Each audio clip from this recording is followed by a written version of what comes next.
سامنے دیکھا تو بھی کچھ دکھائی نہ دیا، پھر پیچھے دیکھا تو وہاں بھی کچھ نظر نہ آیا۔ اس کے بعد میں نے سر اوپر اٹھایا تو کیا دیکھتا ہوں کہ جو فرشتہ حرا میں میرے پاس آیا تھا وہی آسمان و زمین کے درمیان موجود ہے۔ یہ دیکھ کر میرا پورا وجود اس کے روب سے بھر گیا، یہاں تک کہ میں زمین کی طرف جھک گیا۔ پھر میں خدیجہ کے پاس آیا اور کہا، مجھے چادر اڑا دو، مجھے چادر اڑا دو، مجھے کمبل اڑا دو، ٹھنڈے پانی کے چھینٹے مارو۔ انہوں نے کمبل اڑا دیا، ٹھنڈے پانی کے چھینٹے مارے، پھر یہ آیات نازل ہوئیں۔ یا ایھا المدثر قم فانذر وربک فکبر وثیابک فطہر والرجز فاہجر۔ اے کمبل پوش، اٹھ اور لوگوں کو ان کی بدعملی کے نتائج سے ڈرا، اپنے رب کی بڑائی بیان کر اور اپنے کپڑے پاک رکھ اور گندگی سے الگ تھلگ رہ۔ بعثت نبوی کے ابتدائی 3 برسوں میں آپ چپکے تبلیغ کرتے رہے۔ اس دوران میں سیدنا ارقم رضی اللہ عنہ کا گھر اسلامی تحریک کا مرکز بنا۔ یہ گھر کوہ صفا کے دامن میں واقع تھا۔ نمازیں گھروں کے اندر اور پہاڑوں کی گھاٹیوں میں پڑھی جاتی رہیں۔ اس تبلیغ کے ذریعے سے چراغ جلتا رہا۔ آپ نے سب سے پہلے ان لوگوں کو تبلیغ فرمائی جن کے آپ کے ساتھ تعلقات تھے۔ آپ کو اپنے ان قریبی ساتھیوں کی طرف سے مایوسی کا سامنا نہیں کرنا پڑا۔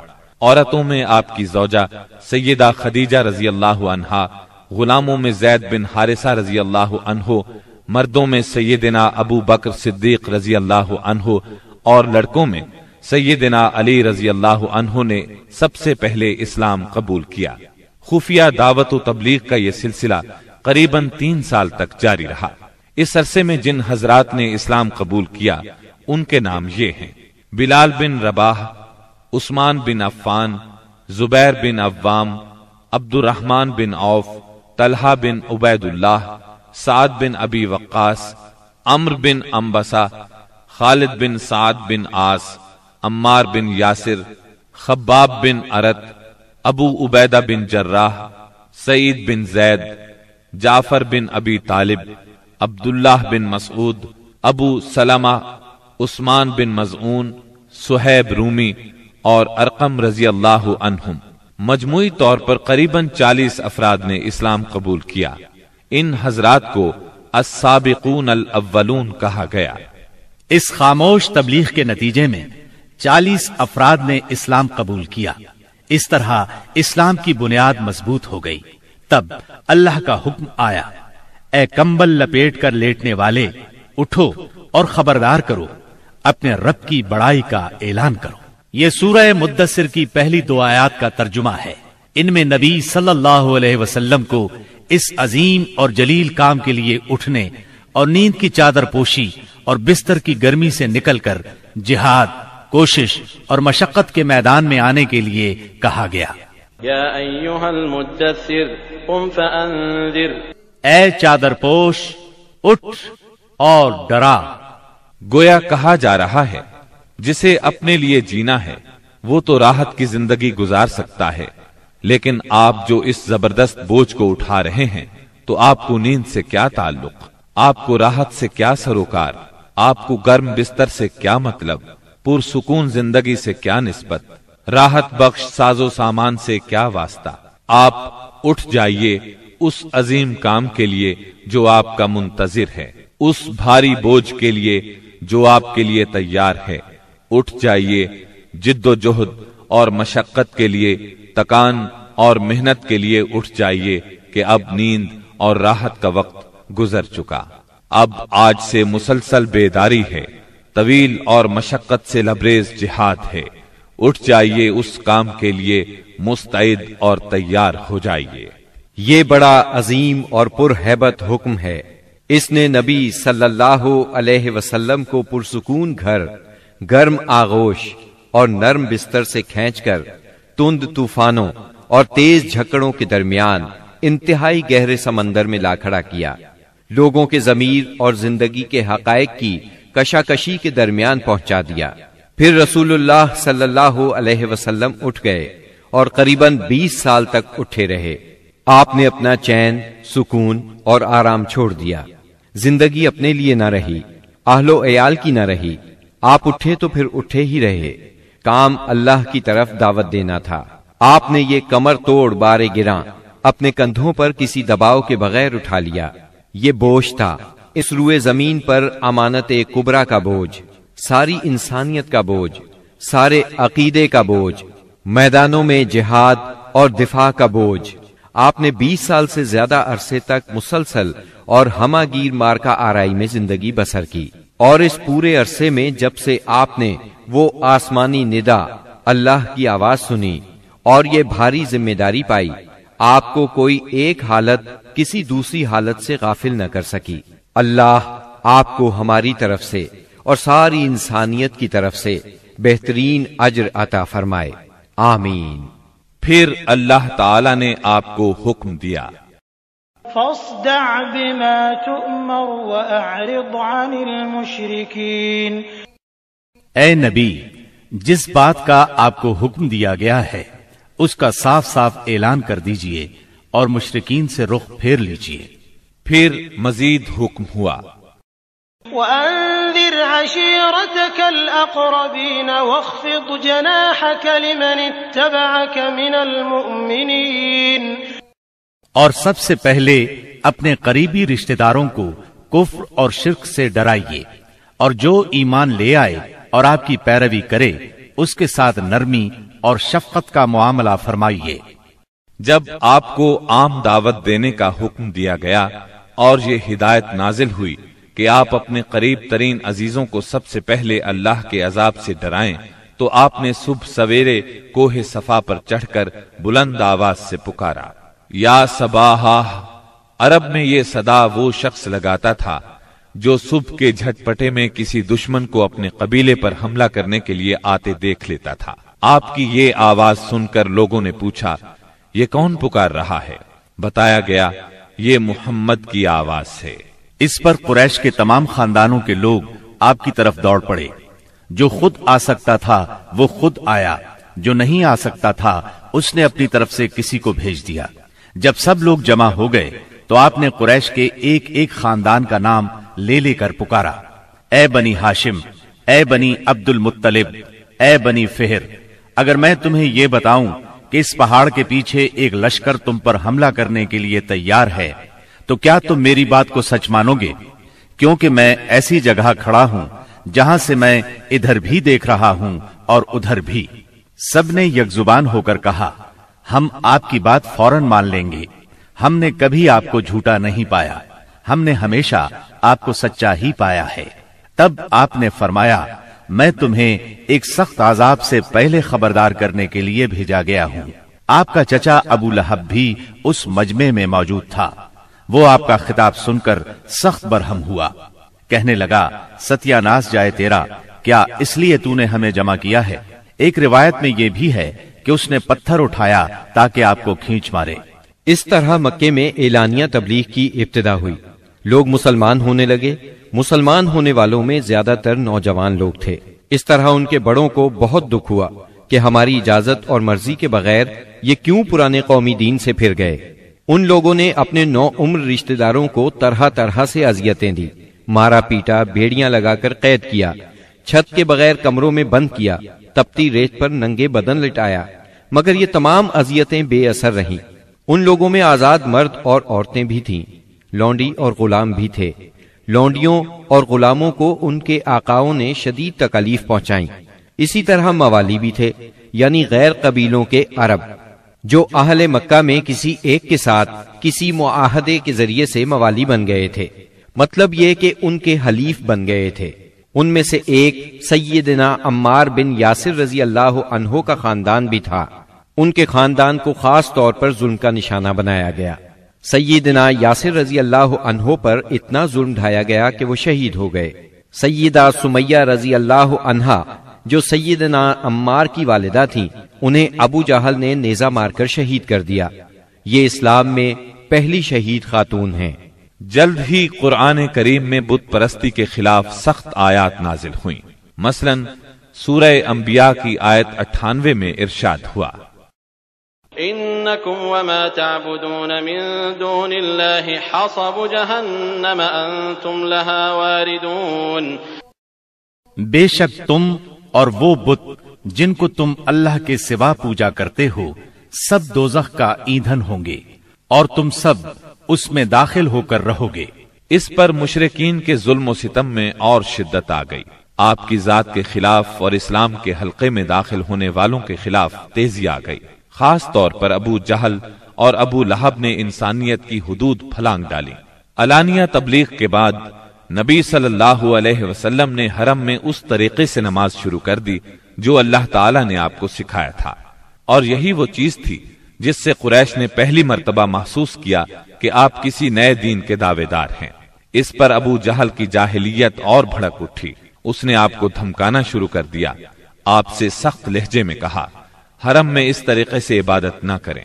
پھر ابو جہل نے قریش کے لوگوں سے پوچھا کیا محمد تمہارے سامنے زمین پر اس طرح اپنا منہ ٹکاتے ہیں؟